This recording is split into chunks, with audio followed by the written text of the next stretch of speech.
18 horas. Notícias de Manaus, Amazonas, Brasil e do mundo. Agora na Mix.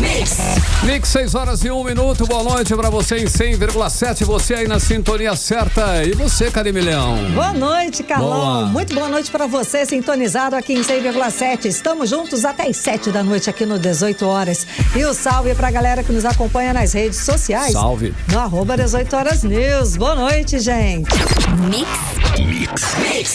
Olha só, é sempre bom lembrar, hein? Você pode participar e interagir com a gente aqui no programa 18 horas, participando e é via WhatsApp, mandando aí a sua mensagem, o seu alô, dando um toque especial na nossa programação. Nosso WhatsApp é o 994887592, Karime. Exatamente, Carlão. Fala com a gente quer saber o que você pensa, a gente quer ouvir o seu comentário a respeito das reportagens, dos assuntos abordados aqui no 18 horas. Então, manda um alô pra gente, o nosso zap é o 994887592. Participe, 6 e 2. Mix. E a gente começa o programa 18 horas com os destaques do dia. Alunos e professores da rede pública em Manaus sofrem em salas de aula sem ar-condicionado. Vazante no Amazonas compromete o abastecimento de cidades do interior. Em alguns municípios já falta comida e até água potável. O Amazonas é o segundo estado da região norte com maior número de tentativas de golpe nas compras online. Legal, são 6 horas e 23 minutos. Você é o melhor mix do Brasil. Você que vem aí seguindo a melhor programação de Manaus. Vamos juntos até às 7, hein? Estamos começando mais uma edição do programa 18 horas para você aqui no melhor mix do Brasil. E hoje é terça-feira, 12 de setembro, o ano é 2023. 18 horas.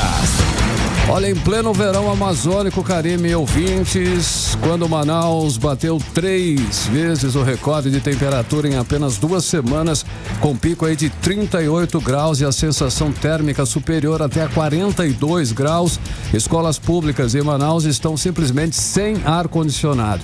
Ou estão queimando ou nem existem em algumas escolas. Estão queimados, os ar-condicionados. Tudo quebrado, né, Carlão? Sucata. A denúncia é do Sindicato dos Trabalhadores em Educação do Amazonas. Carlão, e são um total aí de 70 escolas públicas aqui de Manaus sem ar-condicionado. Imagina, as salas de aula viraram um caldeirão, um forninho. Gente, não dá pra imaginar como trabalha e como assiste a aula nessa situação. Essa semana que passou, gente, a gente viu o calor que tava. Imagina. Praticamente impossível. Impossível ser a menor condição dos professores darem aula e muito menos dos alunos estudarem. Muito insalubre. Bom, vamos entender melhor essa situação agora na reportagem de Odiné Araújo. Imagine uma sala com 30 ou 40 alunos, toda fechada e sem ar-condicionado, em uma temperatura de 37 ou 38 graus. É esta situação que está sendo presenciada em pelo menos 77 escolas aqui da capital, tanto da rede municipal quanto estadual de ensino. A denúncia é do Sindicato dos Trabalhadores em Educação do Amazonas, que pede providências às secretarias de Educação do Estado, a SEDUC, e de Manaus, a CEMED, para resolverem a precariedade na climatização das 77 escolas da capital, como relata a presidente do Sinteam, Ana Cristina Rodrigues. Recebemos aproximadamente 80 denúncias de mau funcionamento de ar-condicionado nas escolas estaduais e municipais do Amazonas. Portanto, estamos buscando junto às secretarias e ao Ministério Público uma providência, pois trabalhar no calor amazônico com aproximadamente 41 graus é impossível. É preciso que se tome de imediato uma providência para que os trabalhadores e os alunos possam de fato ter o ensino-aprendizagem que é necessário dentro da escola. É preciso ficar de olho e é preciso mais ainda buscar a solução. Os ofícios com o pedido de reparação na climatização das escolas também foram encaminhados aos Conselhos Estadual e Municipal de Educação, além do Ministério Público do Amazonas. Ainda conforme o Sinteam, além da falta de ar-condicionado nas escolas em pleno verão amazônico, com recordes de calor, outra reclamação recebida pelo sindicato é com relação às escolas da área rural ou ribeirinha, onde não existe nenhum tipo de climatização. Por meio de nota, a Secretaria de Educação do Estado informou que tem reforçado as visitas técnicas às escolas para verificar demandas de reparos, como a manutenção dos ar-condicionados, sobretudo nesse período de temperaturas elevadas. Ainda conforme a SEDUC, a Secretaria cumpre um cronograma de visitas técnicas nas escolas para reparos e manutenção. O 18 Horas também tentou ouvir a CEMED, mas até o fechamento da reportagem, eles não enviaram resposta. Odneia Araújo para o 18 Horas. Você está ouvindo 18 Horas. Seguimos aqui aguardando respostas das secretarias estaduais e municipais de educação. A gente quer saber o que está acontecendo, porque as nossas crianças, os jovens, nem os professores, gente, ninguém merece isso, ninguém merece passar por um calor, por uma situação absurda destas durante o horário de trabalho, durante uma hora de aula. Esse calor, ele está insuportável, não preciso aqui falar, você está sentindo esse calor. Agora imagina ficar dentro de uma sala de aula cheia de criança, cheio de aluno, você professor, sem um ar-condicionado, não tem condição, ninguém consegue trabalhar, muito menos estudar num ambiente desses. O ensino e o aprendizado, claro que ficam prejudicados, fica todo mundo irritado, isso sem falar que muita gente deve passar mal. Toda escola aqui no estado deveria sim ser climatizada, não tem condição de você passar um período de aula sem um mínimo de conforto, porque nesse calor absurdo, escaldante, estudar, ensinar nas salas de aula sem ar-condicionado é inviável, não tem como chegar a um produto bom, a uma qualidade de ensino nessa situação. Chega a ser insalubre, né, Carlão, como você estava falando. Com certeza, Karime, e isso é bem claro, né, e é óbvio isso, é lógico, é um projeto que já deveria ser desde o início, já está lá, já não tem, né, tanto a prefeitura quanto o governo do estado tem recursos sim para garantir a climatização nas salas de aula. O que falta é priorizar a educação. Você vê dinheiro sendo, né, distribuído aí para tantas outras atividades, por que não essa? Essa eu acredito que é uma das principais, né? Sem dúvida. Dinheiro para festa, por exemplo, tem. Dinheiro para propaganda tem. Como tem dinheiro também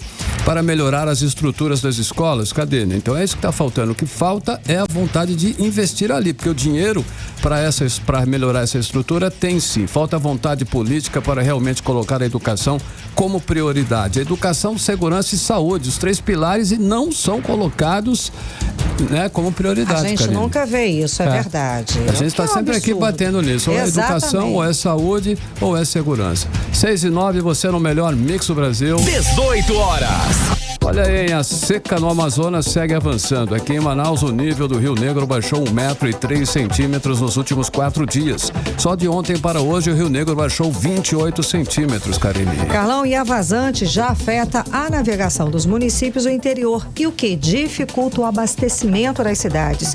Famílias estão com dificuldades de conseguir comida e até água potável. A repórter Nathalie Moraes explica melhor essa situação pra gente. A seca dos rios do Amazonas já atinge 32 municípios aqui no estado, segundo a Defesa Civil. São 4 municípios em situação de emergência, 15 em estado de alerta e 13 em atenção.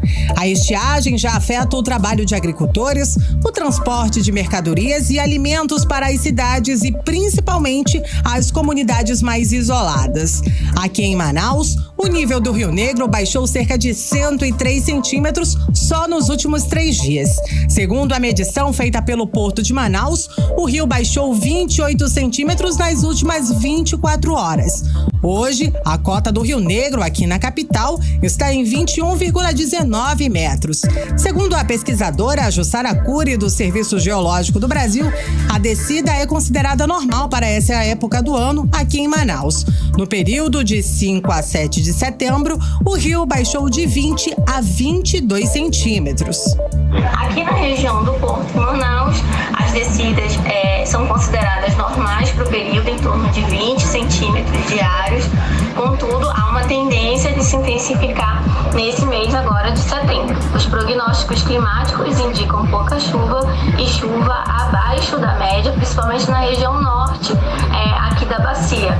Isso acabou afetando ali a região de Boa Vista, que também essa semana apresentou níveis abaixo da faixa da normalidade e próximo das cotas mínimas já registradas. Já em Tabatinga, na região do Alto Solimões, e em São Gabriel da Cachoeira e Santa Isabel do Rio Negro, na região do Alto Rio Negro, as descidas do rio estão regulares, mas as cotas estão abaixo da faixa da normalidade para essa época do ano.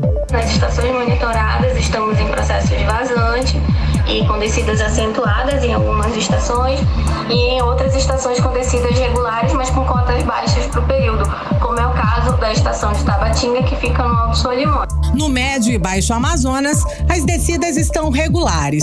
O município de Itacoatiara vem chamando atenção, isso porque os níveis estão mais baixos, mas estão dentro da normalidade. Em uma comparação com as descidas do Rio Negro nos últimos 2 anos, de 2021 e 2022, em Manaus, a bacia está descendo de forma mais rápida. São cerca de 10 centímetros a mais se compararmos com o mesmo período dos 2 últimos anos. Nas últimas 24 horas, o Rio Negro desceu cerca de 28 centímetros. Nathalie Moraes para o 18 horas.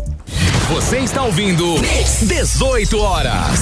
Agora são 6h12 em Manaus. Você na sintonia certa no melhor mix do Brasil, conferindo os destaques do dia em mais uma edição do 18 horas. E olha só, hein? A seca no Amazonas também deixa o estado, Karime Leão e ouvintes, em emergência ambiental. Então, Carlão, o governador Wilson Lima, ele inclusive assinou hoje um decreto de situação de emergência ambiental nos municípios das regiões Sul e região metropolitana de Manaus por causa da seca.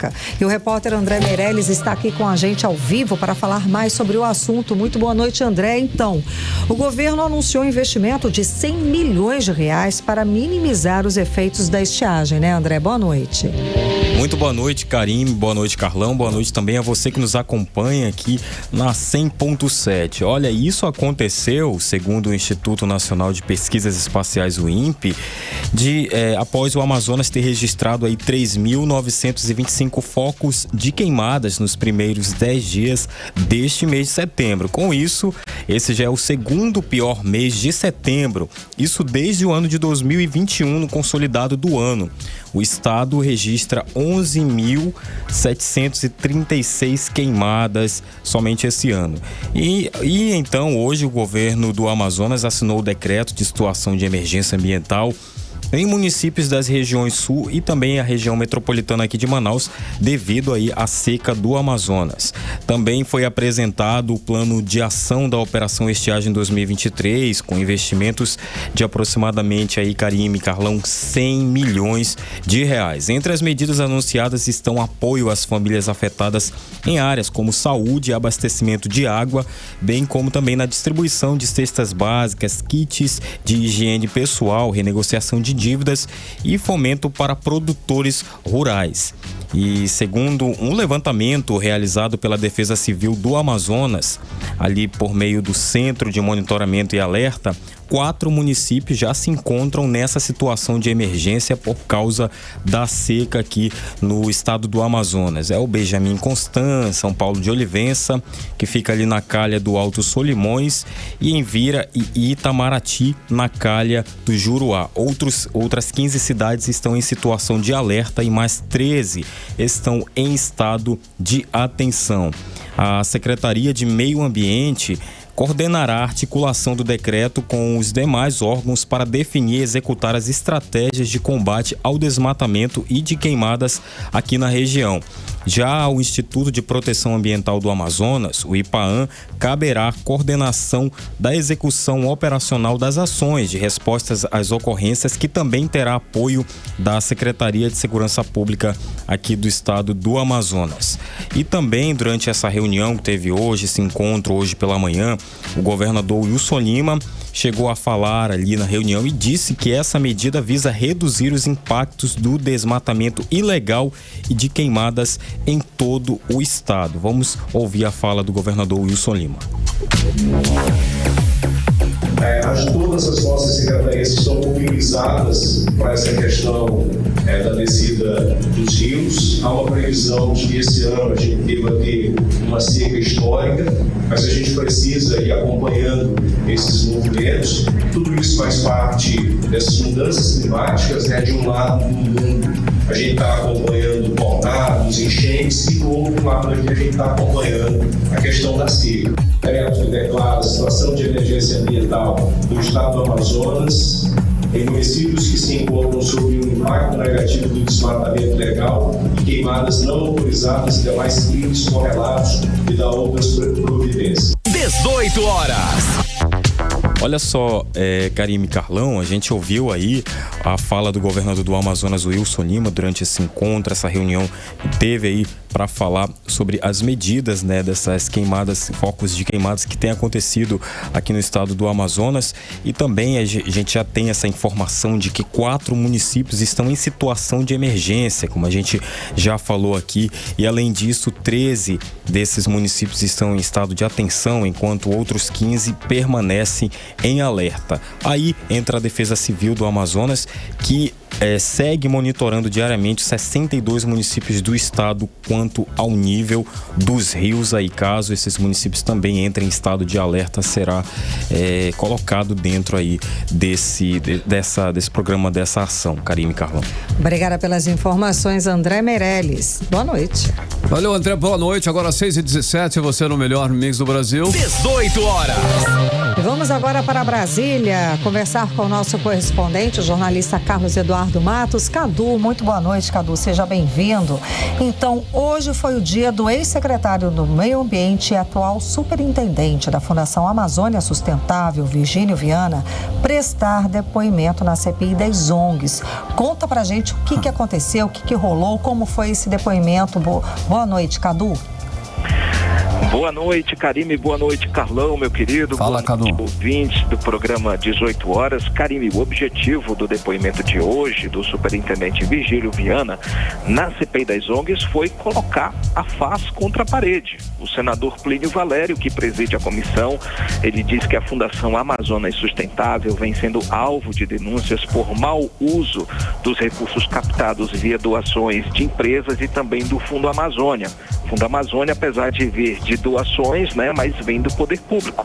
E no depoimento dele, Karime, o Virgílio Viana disse que a FAS recebeu ao longo de 15 anos de existência 400 milhões de reais. Esse dinheiro veio de doações de grandes empresas como bancos, marcas de refrigerante, enfim.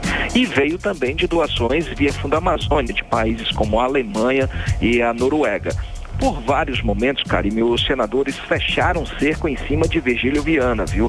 Questionando de que maneira a FAS vem gastando esse dinheiro. Agora ele já sabe quanto custou essa grana, essa bagatela. E agora querem saber de que forma o Virgílio Viana vem gestando a aplicação desse dinheiro. Inclusive o relator, o senador Márcio Bittar, ele perguntou: afinal, quanto é o seu salário, doutor Virgílio? E aí o Virgílio tergiversou, deu aquela enrolada, Ele acabou não respondendo. Apenas disse que todos os salários dos executivos da ONG, que é a FAS, estão dentro da média do mercado, negando a especulação de que o salário dele seria de 100 mil reais por mês. Esse ponto aí, Karime, foi o mais polêmico do depoimento de hoje. Karime, eu trouxe pra gente ouvir agora um trecho da fala de Virgílio Viana falando sobre essa parte orçamentária, defendendo é o momento que ele defende a transparência da entidade, em que a FAS não tem vínculo político com ninguém. Então vamos ouvir Virgílio Viana. Com relação ao que a FAS gastou, na verdade, eu construiria de outra forma. O quanto que a FAS conseguiu implementar. E ela conseguiu implementar em fruto da competência em captar esse recurso. Não caiu do céu. Nós não somos uma instituição de governo que recebe anualmente recursos. Só a colocação, não perguntei quanto gastou, não. Perguntei quanto arrecadou em 15 anos. Então, e ela também não arrecadou. Ela conquistou, com base na sua competência, projetos num ambiente competitivo. Quanto? O orçamento nosso está todo publicado no nosso site, todas as informações estão no escolas, todas, do ano 1 ao último ano, todas.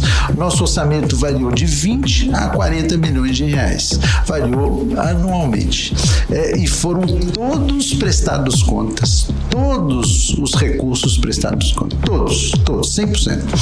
A criação da FAES foi feita à época pelo governador Eduardo Braga, representando o governo do estado, né, que era o titular, o governador. Nós estamos no 6º governador, e aproveito para dizer assim, muitas vezes as pessoas atribuem ao fato do governador Eduardo Braga ter criado a FAES como se a FAES fosse algo que tivesse uma cor partidária. Nós estamos no 6º. Depois tivemos o senador Omar Aziz, com quem nós temos um ótimo relacionamento, né? Depois o senador José Melo, depois teve um impeachment, enfim, nós estamos no 6º governador.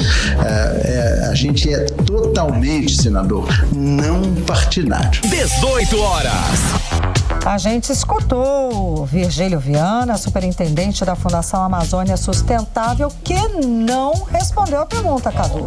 Falou, né? Ele não respondeu Cadu? nada. E não respondeu, só falou. Saiu pela tangente. Conquistou de 20 a 40 milhões de reais. Conquistou. Fala daí, Cadu. Exatamente, Karine. Esse ponto é por isso que eu puxei esse áudio para vocês ouvirem. Sim. Porque ele se preparou para a resposta, né? Uma coisa que a gente percebeu foi que ele estava bastante preparado, foi bem orientado pela sua equipe jurídica, justamente para não jogar de pronto a resposta dos senadores. Ele deu uma enrolada nos senadores, né, com relação a esse valor. E nem isso, esse valor de 400 milhões, de 20 a 40 milhões, está tão claro para os senadores. Por isso que eles tinham essas informações em mãos e decidiram confrontar. Mas sabiamente, inteligentemente, ele conseguiu sair pela tangente, tergiversou com relação a essas informações e acabou que essa reunião, o Karime e Carlão, teve um componente político, na verdade, nessa história. O Virgílio Viana, ele foi secretário de Meio Ambiente de Eduardo Braga, né? E Plínio Valério colocou na CPI para prestar depoimento, né, no sentido de tentar fazer um desgaste político. Mas há um esforço do próprio Virgílio Viana, como vocês ouviram aí, de tentar separar ele e a FAS, a Fundação Amazonas Sustentável, de Eduardo Braga. E Plínio Valério, certamente entendedor dessa conjuntura aí, usou a CPI para tentar tirar um dividendo político, se fortalecendo aí no Amazonas, aí no estado do Amazonas, usando a CPI. O que deve ser difícil, viu, Karine? Porque a CPI das ONGs, ela ainda não conseguiu impactar como se esperava. É uma CPI que está gerando mais divergência do que concordância. Ela está conseguindo dividir os setores, ela está revelando algumas informações importantes, mas não está gerando um impacto como se esperava em cima do governo federal. Karine e Carlão. Ricardo, olha só um assunto espinhoso aí, ó. O Supremo Tribunal Federal concluiu o julgamento e recriou o imposto sindical, Cadu. Explica aí como vai funcionar a partir de agora essa situação aí, Cadu. Carlão, semana passada a gente falou sobre esse assunto aqui. Semana passada, eu acho que não, há quase 2 semanas, né? Falamos sobre esse assunto aqui no 18 horas, quando havia sido formada a maioria no STF. E agora, o julgamento foi concluído com placar de 10-1 para permitir, Carlão, que os sindicatos cobrem a contribuição sindical daqueles trabalhadores não sindicalizados. Indiretamente, isso significa a volta do imposto sindical obrigatório, né? Porque se eu não sou sindicalizado e a contribuição sindical passa a ser cobrada na minha categoria e o valor é descontado no meu contra-cheque sem a minha vontade, 9 fora é o imposto compulsório, não é mesmo? Então vai ser assim, Carlão, a contribuição sindical, ela só pode ser cobrada de determinada categoria laboral se houver aprovação da maioria mediante a assembleia do sindicato. Isso aí, ok. O que o STF autorizou agora é que até os trabalhadores desta categoria, mesmo não sindicalizados, tenham o valor da contribuição subtraído de seu contra-cheque. Isso daí, portanto, já vai começar a valer assim que sair o acórdão do STF. E claro, Carlão, a classe política se mobilizou chamando isso de a volta do imposto sindical. É a porta de entrada, na verdade. Se não for, é a porta de entrada, né? E aí é mais um conflito entre o poder legislativo e o poder judiciário. Carlão, eu falei hoje com o deputado Capitão Alberto Neto, que é o vice-líder do PL, né? O principal partido de oposição, para saber o posicionamento, né? Do bloco da oposição sobre essa decisão de hoje, essa decisão final aí do STF. Então vamos ouvir o que ele disse. mais uma decisão equivocada e que interfere no Congresso Nacional.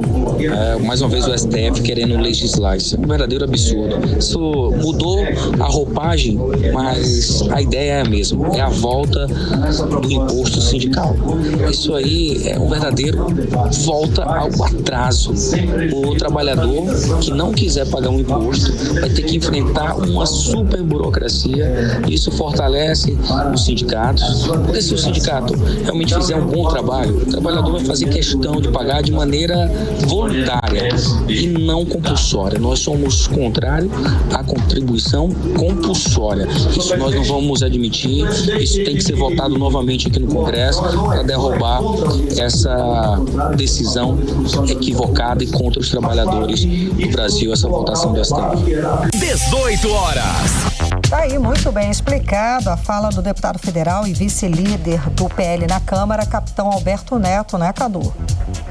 Exatamente, Karine. Diante dessa mobilização que está sendo feita aqui no Congresso Nacional, é possível que a oposição se mobilize legislativamente, né? Que apresentando alguma proposta, algum projeto de lei, alguma projeto de lei complementar ou PEC mesmo, para tentar contrapor a decisão do STF. A gente sabe que está vindo aí a reforma trabalhista. A gente contou essa história aqui para vocês, né? Sim. O Ministério do Trabalho está querendo fazer essas mudanças na contribuição sindical, mas olha aí a volta do anzol.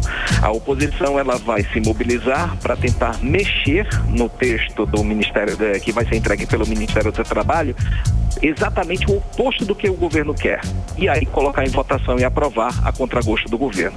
Aí o jogo vai estar aqui todo no Congresso Nacional e a gente vai acompanhar para saber qual vai ser o resultado. Karine e Carlão. Obrigada pela sua participação, Cadu. Boa noite, até amanhã. Valeu, gente. Um abraço. Tchau, tchau. Valeu, Cadu. Agora 6h28, você no melhor mix do Brasil. 18 horas. Olha só, o Amazonas é o segundo estado da região norte que registrou o maior número de tentativas de golpe nas compras online. Portanto, muita atenção, todo cuidado é pouco, hein? E isso aconteceu nesse primeiro semestre de 2023, essas tentativas, hein, Karine? Isso mesmo, Carlão. E os dados estão no levantamento do mapa da fraude ClearSale, empresa especializada em soluções de prevenção e gerenciamento de risco. Esses dados revelam também que desde o início do ano até setembro agora, as tentativas de fraudes aqui no estado do Amazonas já ultrapassaram 236 mil. É muita coisa, hein?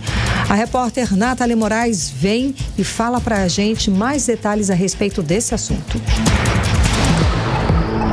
Os crimes cibernéticos no Amazonas estão em segundo lugar no ranking de tentativas de fraudes online. Dados reunidos pela empresa de gerenciamento de risco ClearSale, a região norte aparece como alvo favorito dos golpistas na internet. Foram mais de 1,5 milhão de tentativas só no primeiro semestre deste ano. O Amazonas sozinho já acumula mais de 236 mil casos, como explica o delegado Antônio Rondon, ele que é titular da delegacia especializada em crimes cibernéticos aqui no estado. Diariamente a gente tem registro de ocorrências aqui de dois principais golpes: o perfil fake de WhatsApp e o hackeamento de páginas de Instagram. É quando o golpista ou se utiliza de uma identidade falsa ou se passando até por um contato já pré-existente da vítima, ele oferece propostas de negócio, oferece fichas de cadastros, alguma condição especial que faz com que a vítima acabe passando os dados cadastrais para ele. E assim ele consegue hackear a página no Instagram ou então obter alguma vantagem financeira por meio do WhatsApp. Ultimamente, os criminosos têm praticado principalmente o golpe do falso emprego, enviando um link para as vítimas se candidatarem. Na página, eles solicitam os dados pessoais que podem ser usados em fraudes como clonagem de cartão de crédito, abertura de contas em bancos e logins em aplicativos. O golpe ele vem se aprimorando a cada dia, então a história que é inventada pelos golpistas, ela realmente vai tendo uma evolução. No início ele se passava por por um parente da vítima. Era muito comum você receber uma mensagem: oi pai, oi mãe, meu celular quebrou, ele se utilizando da fotografia daquele familiar. Hoje você já vê o golpe um pouquinho mais aprimorado. Ele se passa como se fosse um caçador de talentos de alguma multinacional, de alguma empresa já muito conhecida, e manda mensagem dizendo que está fazendo esse levantamento de talentos aqui na cidade de Manaus. Então, na realidade, é um golpista. A gente orienta a não clicar em nenhum link de nenhum número que você não tenha na sua agenda. É assim que o golpista consegue hackear o seu telefone. As vítimas dos crimes praticados na internet podem e devem registrar o boletim de ocorrência na delegacia mais próxima ou através da Delegacia Interativa no site delegaciainterativa.am.gov.br. Nathalie Moraes para o 18 horas. Você está ouvindo 18 horas. Daqui a pouco, aqui no 18 horas, pecuarista vai responder por dano climático pelo desmatamento e queimada de mais de 5.000 hectares da floresta amazônica. É o nosso assunto em instantes. Mix. Bem, agora são 6 horas e 31 minutos e nós vamos conferir previsão do tempo, em tempo e temperatura para amanhã. Amanhã, quarta-feira, e é com ela, Karime Leão. Previsão do tempo. Segundo informações do Clima Tempo, a previsão para amanhã é de sol com algumas nuvens. Deve chover rápido durante o dia e a noite. A mínima prevista é de 24 graus, a máxima não deve passar dos 35 graus. As chances de chuva são de 67% e a umidade relativa do ar fica entre 44% e 88%. Mix. Olha só, mais de 280 mil beneficiários do Bolsa Família precisam atualizar informações de acompanhamento em saúde em Manaus. O alerta é para quem ainda não informou os dados neste segundo semestre. Atenção, hein, Karine? Então, Carlão, segundo a Prefeitura, o aviso é para os responsáveis por crianças de até 7 anos de idade e para as mulheres de 14 a 44 anos. Os beneficiários precisam buscar o serviço de saúde até o dia 31 de dezembro, data limite para que os atendimentos sejam atualizados. E quem não atualiza os dados corre o risco de perder o benefício do Bolsa Família. Olha só, o empresário e pecuarista José Lopes vai responder ação civil pública por dano climático por ter desmatado, hein? Olha só, desmatado e queimado 5,6 mil hectares da floresta amazônica no sul do Amazonas entre os anos aí 2003 e 2016. A ação por dano climático é da Advocacia Geral da União e a ação explica que as infrações ambientais promovidas pelo empresário José Lopes representaram a emissão de mais de 900 mil toneladas de gases do efeito estufa e pede a condenação do empresário. Se a ação for aceita pela Justiça Federal, José Lopes vai ter que pagar multa de 292 milhões de reais. E agora nós vamos conferir mais detalhes sobre esse assunto na reportagem de André Meireles. A Advocacia Geral da União ajuizou nesta terça-feira uma ação pública por dano climático contra o pecuarista José Lopes, autuado pelo IBAMA por desmatar e queimar mais de 5 mil hectares da floresta amazônica no sul do Amazonas, entre os anos de 2003 e 2016. Na ação, a advocacia explica que as infrações ambientais representaram a emissão de 901 mil toneladas de gases do efeito estufa e pede a condenação do suspeito ao pagamento de 292 milhões de reais a título de compensação financeira. A Advocacia Geral da União pede que o valor seja destinado ao Fundo Nacional sobre Mudança do Clima, caso a ação seja julgada precedente. As áreas de florestas destruídas estão localizadas em terras públicas da União e do Estado, nos municípios de Boca do Acre e Lábrea, ambos no interior do Amazonas. Conforme a AGU, o pecuarista utilizou motosserras para retirar a vegetação e queimou o local para limpar o terreno e plantar capim para estabelecer pastagem para a criação de gado. Para a advogada criminalista e professora mestre em segurança pública, Gorete Rubim, o caso se trata de um crime ambiental previsto em lei. A conduta dele está prevista no artigo 38A da Lei 9.605 de 98, que é a lei que trata dos crimes ambientais, né? O próprio legislador ao tipificar a conduta de pessoas que destroem, né, plantação, área de mata primária ou secundária, vai gerar toda uma situação de prejuízo, não somente para a flora brasileira naquela localidade, mas também vai gerar graves prejuízos. Além do pagamento de uma compensação no valor de 292 milhões de reais, a Advocacia Geral da União pede para o pecuarista que seja condenado a restituir o lucro que conseguiu com a exploração ilegal do meio ambiente, para impedir que ele enriqueça ilicitamente com as atividades ilegais. André Meirelles para o 18 Horas. Você está ouvindo 18 Horas. Gente, esse caso é muito grave. Hoje, se a gente parar para ver os principais jornais, a gente está vendo a consequência da ação do efeito estufa, do calor absurdo, do El Niño cada vez mais agressivo, El Niña também. Estamos sofrendo as consequências de tanto destempero, de tanto da gente não cuidar do meio ambiente. Estamos falando aqui também da seca, já falamos aqui sobre a qualidade do ar que está aqui em Manaus, a fumaça, como prejudica a gente aqui na cidade, a fumaça das queimadas. Daí vem esse caso e mostra o quê? Esse empresário, esse pecuarista José Lopes, que é considerado o maior desmatador do Amazonas e atua nos municípios de Lábrea e Boca do Acre, aqui no estado. Ele já foi preso, gente, tá? Recebeu diversas multas e agora é alvo de mais uma ação, e desta vez por dano climático. E a multa agora é milionária, mais de 200 milhões de reais. Mas a questão não é só essa. Será que é isso? Só paga a multa, tá aqui meu dinheiro e ok, tudo bem? Gente, não pode. Ele continua. Pois é, o que ele vai fazer da próxima vez? Vai pagar outra multa e ok? Não. É preciso mais do que apenas pagar uma multa para esse tipo de crime, né, Carlão? Olha só, pelo valor milionário da multa, a gente vê o nível de destruição que o José Lopes promoveu no meio ambiente. É um processo que vai se arrastar por alguns anos e será, inclusive, muito difícil o empresário se livrar dessa, né? Pelo menos é o que parece. O crime que ele cometeu é grave, muito grave, é gravíssimo e deve ser responsabilizado, sim. Ele deve, óbvio, é claro que ele tem que pagar por isso. Pois é, se bem que vai pagar, mas não vai resolver. O negócio é não repetir a ação, exatamente. É ter a noção do quão mal ele está fazendo para todo um conjunto, para toda uma sociedade. Para ele, inclusive. Para a qualidade dele de vida, para o clima do mundo, gente. A gente agora tem que ter uma noção global, não estamos sozinhos. Agora, que o mal que eu faço ao meio ambiente, no meu quintal, vai afetar o mundo inteiro.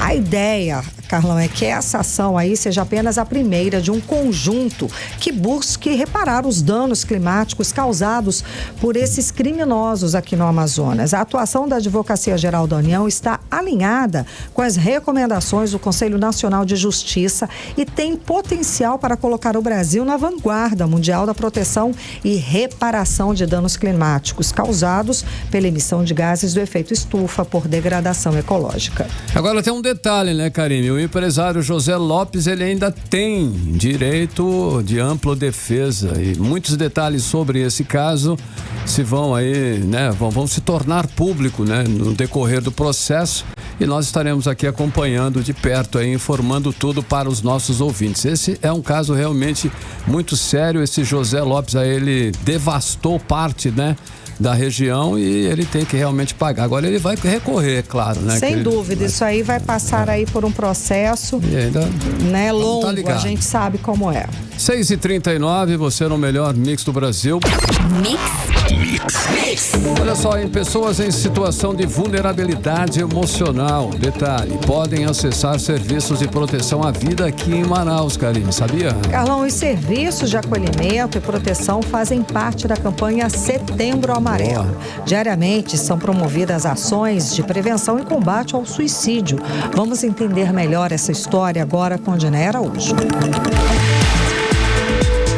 campanha Setembro Amarelo de prevenção ao suicídio acontece em todo o mundo, mas aqui no Brasil ela entrou oficialmente no calendário nacional em 2014 por intermédio da Associação Brasileira de Psiquiatria em parceria com o Conselho Federal de Medicina.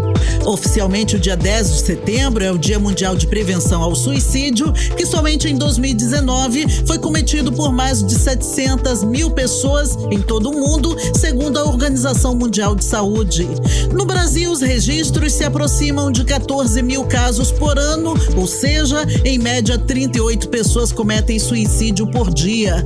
Esse ano, a campanha Setembro Amarelo tem como tema Se Precisar, Peça Ajuda. Diversas ações estão sendo desenvolvidas, inclusive aqui no Amazonas. A Secretaria de Justiça, Direitos Humanos e Cidadania, a SEJUSC, realiza diariamente ações de prevenção. A assistente social Clara Cabral diz que diversos serviços de acolhimento e proteção à vida são ofertados. Esses serviços são voltados a pessoas em situação de vulnerabilidade emocional. Esse ano, a campanha tem um tema de valorização da vida, assim como os outros anos também. Então, o que a gente quer, levando essa sensibilização para a sociedade de modo geral, é justamente fazer com que as pessoas percebam que a vida delas é importante, que elas importam, que elas têm sim com quem contar e que elas podem procurar ajuda tanto na Secretaria Executiva de Direitos Humanos, como também em outros órgãos ou até com amigos próximos, onde a gente possa identificar e tentar fazer com que essa pessoa ela consiga de novo se valorizar e valorizar o que tem de mais importante, que é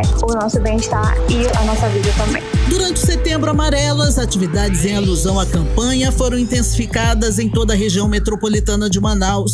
Estão sendo ofertadas palestras de conscientização, rodas de conversa e abordagens que ressaltam a importância da vida e preservação da saúde mental.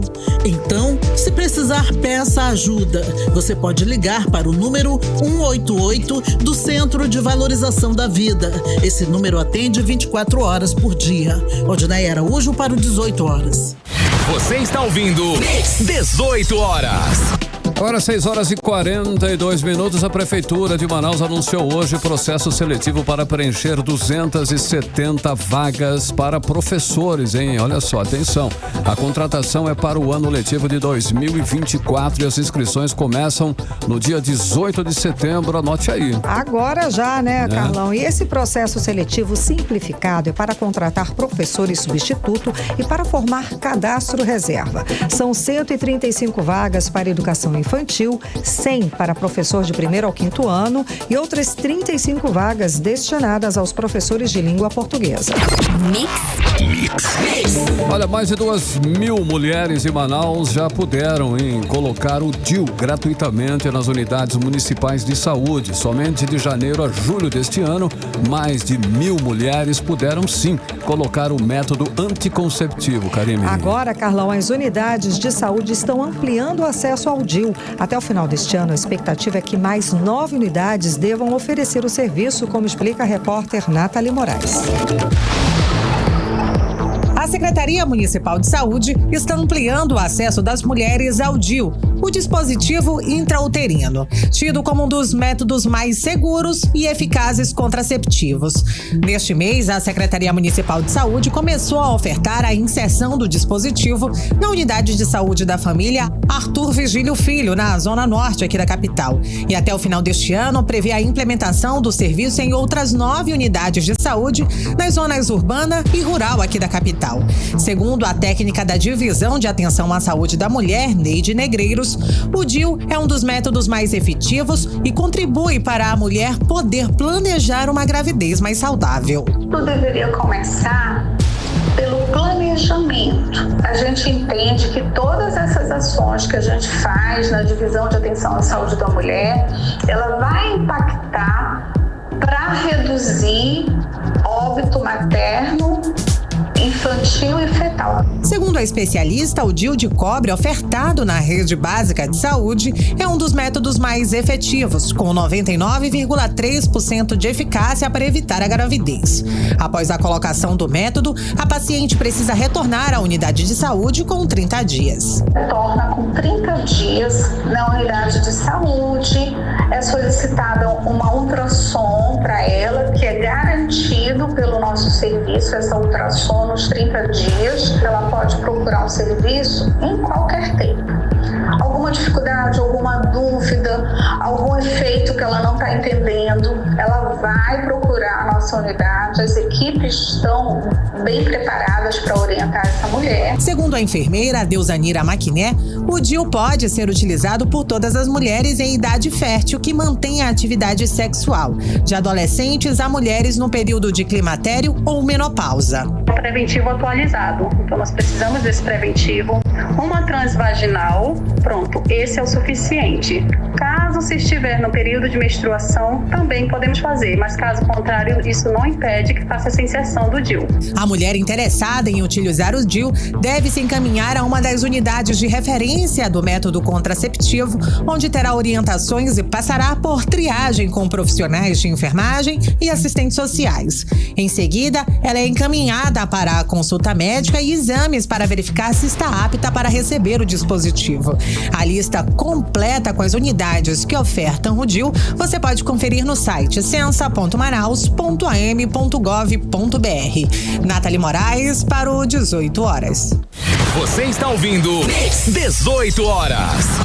Hora 6h46, um peruano que estava na lista vermelha da Interpol, relacionando os criminosos mais procurados do mundo, foi preso pela Polícia Federal aqui em Manaus, da Interpol, Ele havia sido condenado por tráfico internacional de drogas e foi preso por ordem do Supremo Tribunal Federal, Karime. Carlão, e hoje a Polícia Civil apreendeu 200 quilos de cocaína avaliados em 16 milhões de reais. Vamos acompanhar mais sobre o assunto agora com André Meirelles.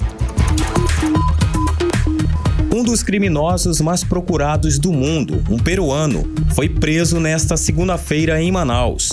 O homem que estava na lista de difusão vermelha da Interpol havia sido condenado pelo crime de tráfico internacional de drogas. A prisão foi feita através de um mandado de prisão do Supremo Tribunal Federal. Conforme a Polícia Federal, o peruano é acusado de coordenar entre os anos de 2009 e 2010 a exportação de cargas de madeira com cocaína, partindo do Peru com destino a Barcelona, na Espanha. Por conta do crime, o homem estava sendo procurado internacionalmente. Após a prisão, o peruano agora deve ficar à disposição da justiça. E nesta terça-feira, ao menos 200 quilos de cocaína, avaliados em cerca de 16 milhões de reais, foram apreendidos no ramal do Brasileirinho, na zona leste de Manaus, durante uma ação da Polícia Civil do Amazonas. A equipe policial recebeu informações que 3 pessoas estavam descarregando as drogas próximo a um matadouro no ramal do Brasileirinho, como explica o delegado Erickson Tavares, titular do 6º Distrito Integrado de Polícia. Nos deslocamos até lá, nas viaturas, e conseguimos chegar até eles, mas eles fugiram pelo rio. Com os motores rabetas, eles conseguiram fugir, levando uma parte da droga, e essa outra parte é que foi apreendida, que já estava em terra. A gente tem muitas informações, muitas investigações em curso a respeito dessa logística deles, né? Trazendo droga da Colômbia via São Gabriel da Cachoeira ou via Tabatinga.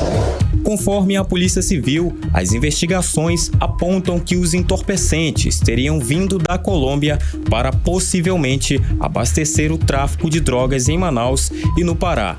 André Meirelles para o 18 horas.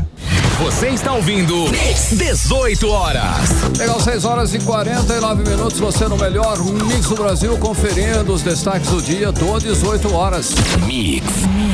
Daqui a pouquinho você fica sabendo aqui no 18 horas, novos nomes aparecem para a disputa da Prefeitura de Manaus. É o nosso assunto em instantes, já com ela, Cíntia Blink. Mix. Olha aí, atenção você que participou conosco pelo WhatsApp 994887592. Vamos conferir agora as suas mensagens, as suas participações. Olha só, Jéssica Israel, lá do Dom Pedro, mandou mensagem dizendo: nesse momento, ouvindo 18 horas, depois de um dia estressante de trabalho, afinal, dona de casa também trabalha muito, hein, Karime? Oi, como, hein? Não tem folga não, tem viu? Folga Sei não. como é que é, viu, Jéssica? Jéssica, valeu pela companhia. O Rui Paz, do Nova Cidade, comentou: boa noite, 18 horas.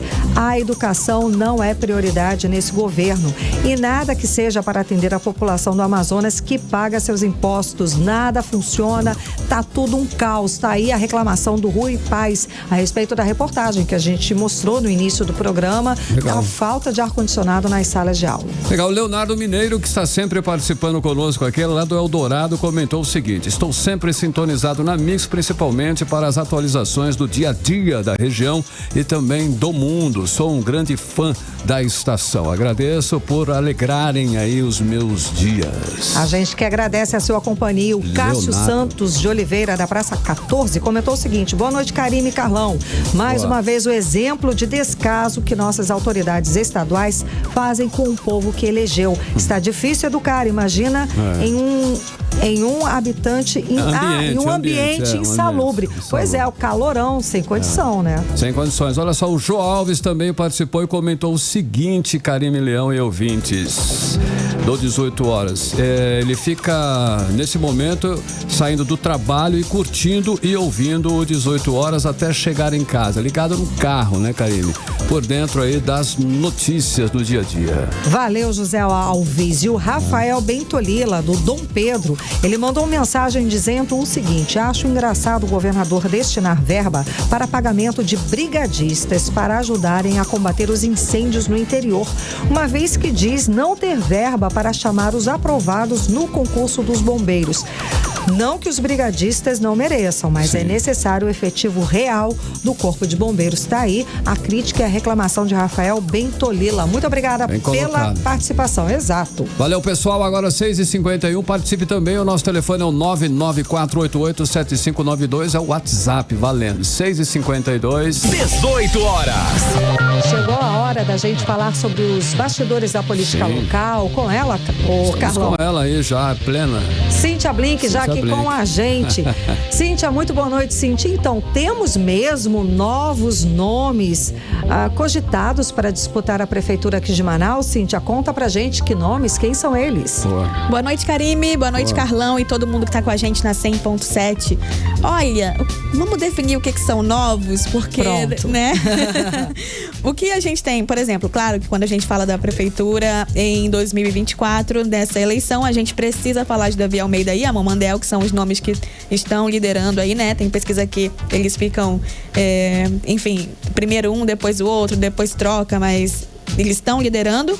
Mas apareceram novos velhos nomes, como por exemplo Alfredo Nascimento. É um nome que surge aí, até teve aquela polêmica sobre será que ele vai fazer uma aliança do PL com o PT para poder vir aí como candidato apoiado pelo PT? Ontem mesmo ele falou que não há essa possibilidade. Hoje o deputado Sinésio Campos também disse que não é possível. E apareceu o nome também de Marcelo Ramos, ex-deputado federal. Marcelo Ramos por causa da aliança entre ele e Eduardo Braga, que estão aparecendo juntos ali. E aí Marcelo Ramos aparece como uma possibilidade de um candidato da esquerda. É um nome muito recente, apareceu agora, mas agora como prefeito, tá, gente? Claro que Marcelo Ramos é um nome antigo que a gente conhece, fala de Zona Franca há um tempão e tudo mais. E, enfim, tem que ver como é que isso chega na esquerda. A esquerda é essa muito dividida, falando de PT e tudo mais, né? Aí outros nomes são Anny Moura, que já aparece também em pesquisa, mas não pontua tão bem assim, também o nome da esquerda. E Alberto Neto, capitão Alberto Neto, que a gente já conhece como deputado federal, que seria um nome novo, talvez, quando a gente fala de poder executivo, mas também é um nome conhecido, segundo mandato já na Câmara dos Deputados. E aí a gente tem outros nomes que estão sumindo um pouco mais, como Menezes, Coronel Menezes, Roberto Cidade, é um nome que começou a ser falado como prefeito, mas depois some, Zé Ricardo, o próprio Sinésio Campos, que também a gente já acabou falando aqui, e por aí. Então são novos que a gente já conhece, mas que estão aparecendo aí como possibilidade novamente. Karime, Carlão. E Blinca, olha só, o presidente nacional do Cidadania, Roberto Freire, foi destituído do cargo, assim como o presidente nacional do PSDB, que é o governador do Rio Grande do Sul, Eduardo Leite. Essas mudanças aí, você acha que podem influenciar na campanha aqui na nossa cidade, o efeito borboleta. Efeito borboleta, muito bom. Pode acontecer sim, porque quem é que vai mandar na federação em Manaus? A gente tem no PSDB o Plínio e a Mamandel. O Plínio, senador do Amazonas, né? E a Mamandel, deputado federal. A mão, na verdade, é do Cidadania, mas a gente está falando de uma federação, então são dois partidos que se unem. Isso pode fazer a Mamandel, por exemplo, usar como uma desculpa para dizer, agora não quero mais fazer parte, não quero mais continuar no Cidadania, quero ir para outro partido. Caso isso aconteça, cada partido vai ter que ter um candidato a prefeito, né? Por quê? Porque candidato a prefeito puxa voto para vereadores e o partido não quer ficar sem vereador. Quanto mais pulverizado, quanto mais opções você tem para votar para prefeito, isso significa que a liderança sai na frente, ou seja, Davi Almeida e a Mamandel saem na frente, porque a maioria dos votos para eles e o resto fica muito pulverizado. Então isso significa ali que pode sim mexer na eleição de 2024. Karime, Carlão. Cíntia, conta pra gente o seguinte, prefeito Davi Almeida, ele está agora, hoje, nos Estados Unidos, o que ele foi fazer lá? Conta. Pois é, ele tá nos Estados Unidos desde segunda-feira, ontem, né, também conhecido, tá em Nova York, em Boston, foi trocar experiências no programa EPIC, Innovation for Cities. Ai, foi mal meu inglês aí, mas isso aí que foi ruim. Fala aí que a gente entende, sem problemas. Tem o objetivo de tratar parcerias institucionais na área de desenvolvimento tecnológico no município. No lugar dele fica Marcos Rota, né, nosso vice-prefeito, e a perspectiva é que fique até sexta-feira Marcos Rota aí à frente. Então, a ideia é que ele volte de Nova York com alguma experiência para contar e aplicar na cidade, mas a gente tem que acompanhar de perto para ver se é o que vai acontecer. É isso, volto com mais informação amanhã. Esperamos você, Cíntia. Muito obrigada. Tchau, tchau. Obrigada. Tchau, tchau, Cíntia. Agora 6h56, você no melhor mix do Brasil. 18 horas. Agora, rapidinho, nós vamos conferir tempo e temperatura para hoje, né? Hoje é terça-feira e é tempo e temperatura com ela, Karime Leão. Previsão do tempo. Segundo informações do Clima Tempo, a previsão de chuva para esta noite, tá? A mínima prevista pode chegar a 26 graus e a umidade relativa do ar fica entre 46% e 89%. 18 horas. Esporte. E é com ele, Cid Soares. Boa noite, Cid. Então, temos seleção brasileira em campo, Cid? Temos sim. Olha, a seleção brasileira está desde a madrugada de domingo lá em Lima, onde enfrenta o Peru hoje. O Brasil está em busca de manter os 100% de aproveitamento nas eliminatórias sul-americanas para a Copa do Mundo de 2026, dona Karime. Bom, o Brasil fará sua primeira partida fora de casa, né, no torneio e, por consequência, também na era do seu novo treinador, Fernando Diniz. Por falar nisso, o presidente da Federação Amazonense de Futebol, Ednailson Rosenha, indica que o jogo das eliminatórias da Copa do Mundo de 2026 entre Brasil e Argentina pode ser realizado aqui em Manaus, na Arena da Amazônia, em novembro desse ano. A fala foi durante a sessão plenária da Assembleia Legislativa do Amazonas, onde Rosenha disse que o presidente da CBF, Edinaldo Rodrigues, garantiu que Manaus vai receber um jogo da seleção, mas sem especificar qual partida seria. Vamos lá, né? Vamos esperar que isso role. O novo técnico do Amazonas, Luizinho Vieira, foi anunciado ontem e já desembarcou em Manaus para o seu novo desafio, agora à frente aí do Onça Pintada, e a primeira atividade junto ao elenco foi hoje à tarde. O objetivo agora é trazer a torcida para perto e partir em busca do acesso à Série B. Nos amistosos hoje, teve Alemanha e França, 2-1 para os alemães. Amanhã temos Campeonato Brasileiro com Flamengo encarando o Atlético Paranaense às 8h30 da noite. E o Internacional pega o São Paulo no mesmo horário. Os jogos decisivos contra São Paulo acontecerão nos dias 17 e 24 de setembro. Os cariocas jogam a primeira no Maracanã, no Rio de Janeiro, precisando enfrentar o tricolor paulista no Morumbi na partida decisiva. Tem tempo para mais alguma coisa? Manda! Então, olha só, a Clarice Ribeiro, atleta do judô amazonense de 15 anos, tornou-se a número 1 no ranking mundial na categoria até 44 quilos. Neste ano, em fevereiro, a atleta estava como 7ª no ranking nacional. 6 meses depois, ela chega ao topo. Valeu, Zaço, Cid. Valeu. Obrigada. Até amanhã. Boa noite, até amanhã. Boa noite, Cid. 6h59. 18 horas. E seguimos direto para o editorial 18 horas. Editorial 18 horas. Até quando autoridades e parte do povo do Amazonas vão ficar se queixando da natural e milenar subida e descida das águas dos rios? Já faz muito tempo que a histórica se repete. O fenômeno das cheias e vazantes ocorrem todos os anos. Há uma simbiose de políticos que se aproveitam da situação com parte do povo que não cobra melhorias. É bolsa cheia para lá, bolsa vazante para cá e as dificuldades sempre permanecem. O tempo passa e muito pouco é feito efetivamente para adotar as cidades de infraestrutura para a convivência com as cheias e vazantes. É totalmente falso o susto de autoridades e de parte da população com o movimento natural e milenar da subida e descida das águas dos rios da região. E é mais uma prova cabal de que não há qualquer preocupação dos órgãos públicos de todas as esferas em planejar. Planejar com antecedência ações que possam minimizar os problemas e também o sofrimento da população com fenômenos tão previsíveis. Mix. 7 em ponto, tem saideira, Karine? Temos uma saideira, Carlão. É o seguinte, Boa. A Prefeitura de Manaus pediu à Justiça do Amazonas mais tempo para cumprir a ordem de retirada dos flutuantes no Lago do Tarumã Sul, na margem esquerda do Rio Negro. Além da estiagem que dificulta a trafegabilidade de embarcações, a Prefeitura alega que só terá dinheiro em 2024 e que vai precisar de pelo menos 6 meses para contratar o maquinário adequado. Os serviços devem custar 15,2 milhões de reais aos cofres públicos, segundo a Prefeitura. Vamos aguardar. Agora 7h01, Karine, finalizamos, né? Boa noite. Boa noite, um beijo, até amanhã. Amanhã. Você ouviu 18 horas. As notícias do Brasil e do mundo. De volta amanhã.